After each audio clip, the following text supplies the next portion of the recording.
I'm adding a second router table to the Smart Woodshop. I'll go over the whole setup and let you know what I'm planning. Hi, I'm Paulk, and this is the Smart Woodshop. If you want to get a set of plans to build a Smart Woodshop for yourself or one of my workbenches, link in the description down below. I'm a heavy router user. I think the router is the most versatile saw that a carpenter can own. I have four hand routers, and I'm actually going to add another cordless one to that mix as well. I have one router table, and I'm finding that switching bits in some of the operations are slowing me down a little bit. I'm just finding that it'd be real convenient to have two set up simultaneously so I can continue the operation. This new router table that I designed and built for myself, one piece of wood, 18 millimeter, built out of this Primcore Plus, this ultralight white birch. I've been very happy with this. I've been using this a couple of months now. What I like about it is I can clamp this to any of my workbenches anywhere on the bench. I'm currently using this on the Smart Total Station on the far end, right about where the built-in router bench is, but it hangs off the bench. It adds a lot more surface area, a lot more router surface area, and it clears up more area on the bench for the other tools. And a few of the projects I've been working on, I've been making a cut, changing the bit, making a cut, going back to the other bit, back and forth. And I just said, oh, it'd be nice to have a second router. So what I'm gonna do is build another top like this, and I'm going to mount it on the total station right in front of this one. So I'm going to have two in a row, and I can then just go from one operation to the other. What I really like about it is that when this is clamped onto my bench, whether it's the Smart Compact bench or the total station, any of my benches, it makes the bench bigger, so it works as an extension of work surface. So I have these extensions that I'm doing that with. Well, the router table works as that as well. When I have the router in it, the router itself, as long as the bit is dropped below the surface, doesn't interfere with the work area. And all I have to do is take the fence off, which takes no tools, it slides right off, drops into these slots. So with the two router tables, not only will they work when I'm in router mode, but when I'm working on the bench, doing assembly or ripping on the table saw, it gives me a bench extension as well as a router. And the nice thing about these extensions, these router tables extensions, is being built out of this lightweight 18 millimeter ply and having nothing on the back of them and nothing on the top of them. They're just strictly 18 millimeters. I can stack these up. They stack up like a deck of cards. They don't weigh anything. I can easily store them in my bench and set up and expand my benches for whatever task is in front of me for that day. I don't have to think about bringing, a heavy router cabinet table. I've built a number of router tables over the years, and most of them have been thick and heavy and usually attached to a cabinet.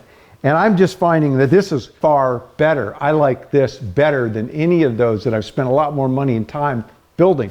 This is by far the best router table I've ever had. I'm pretty excited about it. And one of the things that really stands out is because it's clamped on the bench, and I'm finding this plywood is really stiff. I'm not having any flatness issues or flexibility, but when it's clamped onto the bench, the router itself is not inside the bench, it's hanging outside.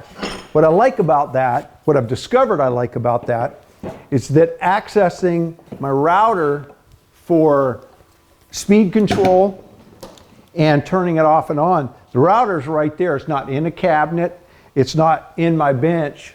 I can easily see the controls, but more than that, I know where they're at. I can just feel them and dial the speed and turn them off and on.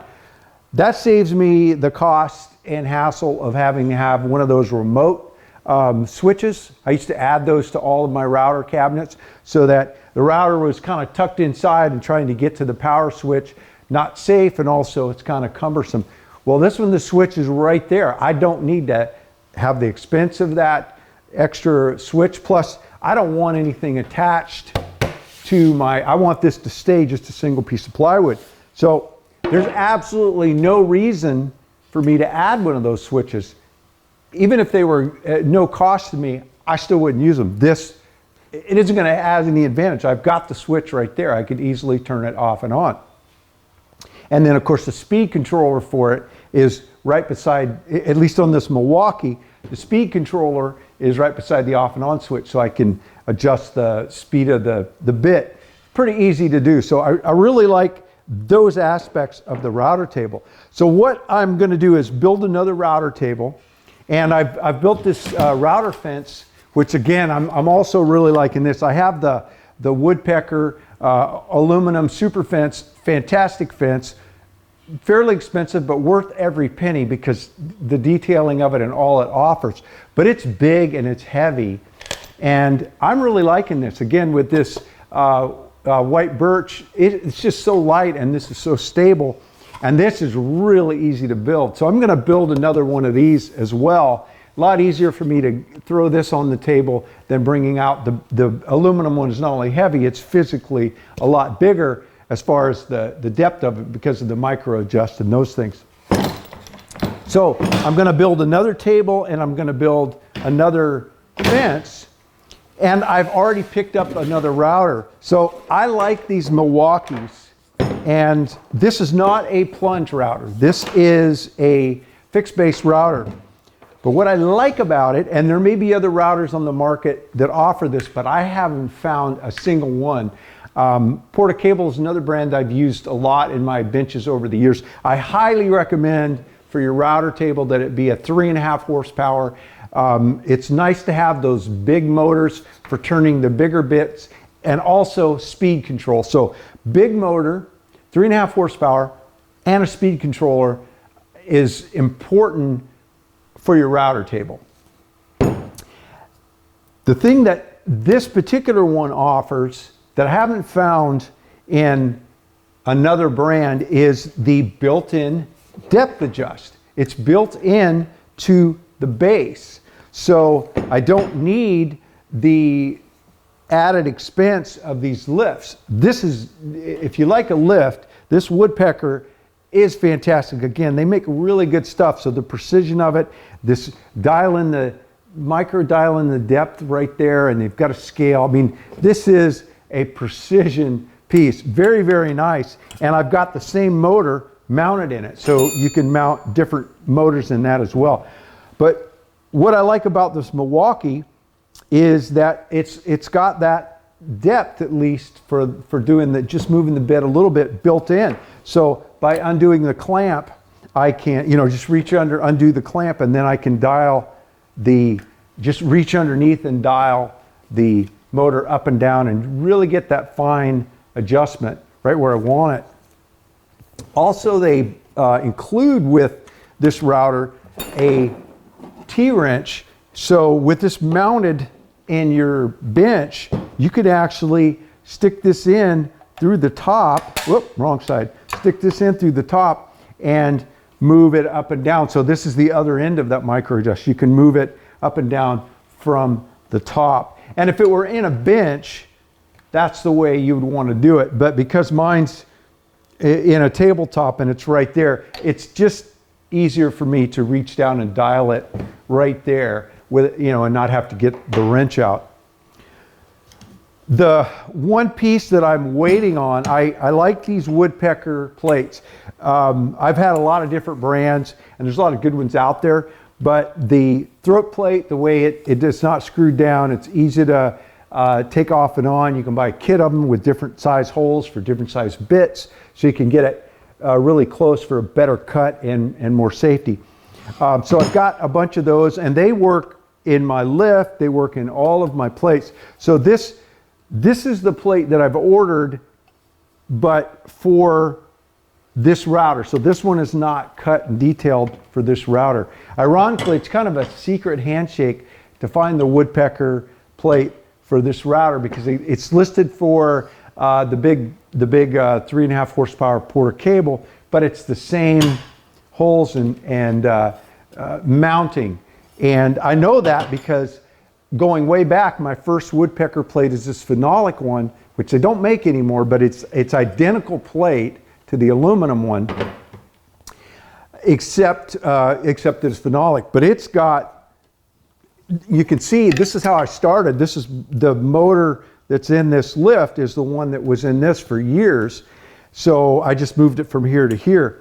And I really wouldn't need the aluminum one. I have no problem with this phenolic, but I went ahead and ordered one, and I should have that here in a few days. So when I get it, then I'm going to mount this base to the new plate. But the plate has the hole in the top of it that will drop down, so you can use this T-wrench, and you can see obviously the router's removed, so the dial-in depth is over here. But it would reach in right there, so you could move the router up and down, the bit up and down through the plate if you mounted it in a closed-in bench and needed to do that. So I've been using this Milwaukee for years, and again, starting with this and then moved it to this. A lot of time has been put on this router motor, and it works as good today as the day I got it. So I highly recommend this. I have no association with Milwaukee. I bought this second one with my own money. They don't even know I exist. So my recommendation is just what I've found, and I think it's a really great value. The router's less than $400, and again, with the dial-in depth included, so you don't need to spend money on an expensive lift. And particularly if you're like me and you're going to set up a second, maybe even a third, it's nice, you know, I can have one with a lift and then the other ones with this dial-in depth.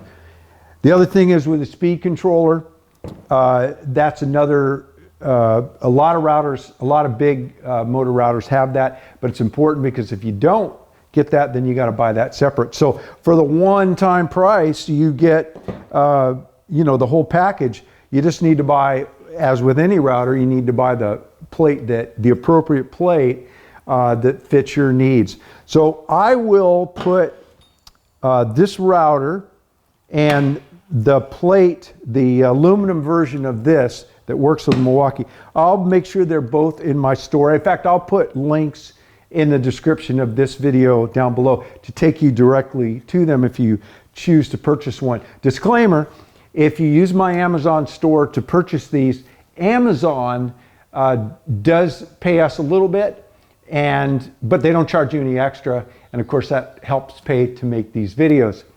So I'm looking forward to getting this set up. I'll be making videos about the whole setup and how I build this out. So if you want to see those videos, or if you like these videos, if you've learned anything, if you'd like to see me make more, be sure to give me a thumbs up and subscribe, and remember to ring that bell so you'll know when I drop a new video. Thanks for dropping into the Smart Woodshop. You stay safe and have a great day.